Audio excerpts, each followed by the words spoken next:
Ayos ah. Ayun, umulit ka sa mga ano. Discarding Pinoy! Hindi. Hindi mo, brad ah. Hindi mo, kuya. Ay, nakabidyo ka, kuya, oh. Magtrabaho naman kayo ng maayos, kuya. Hindi yung nangungulit na lang kayo sa mga driver, eh. Kumahal-mahal ng diesel. Ito yung sinasabi nilang discarding Pinoy. Yung manggulang ka sa kapwa mo Pilipino na nagtatrabaho ng maayos. And to add insult to the injury, sila pa yung matapang. And you know why? Ayun, sinabi na nila kung bakit sila matapang. Marami kami dito. So, ibig sabihin, yung pagiging corrupt niya, hindi lang siya yung gumagawa nun.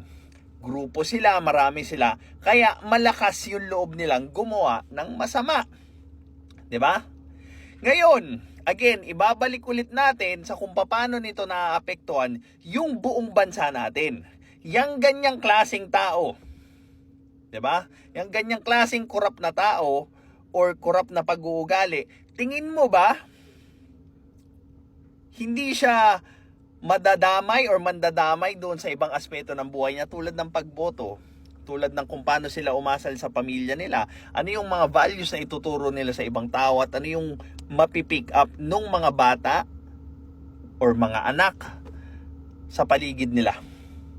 'Di ba? So ang ending, 'di ba?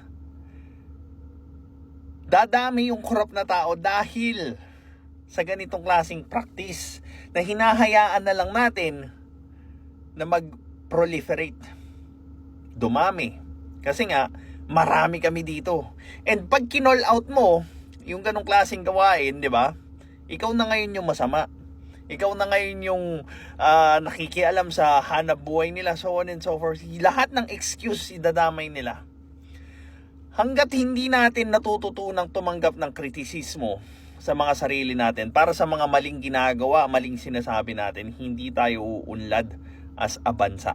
Kasi yung mga ganitong klaseng ugali or tao, yung hihila sa atin at magpapabuhat doon sa mga taong ginagawa lang yung makakaya nila para buhayin at mag-ambag sa bansa natin.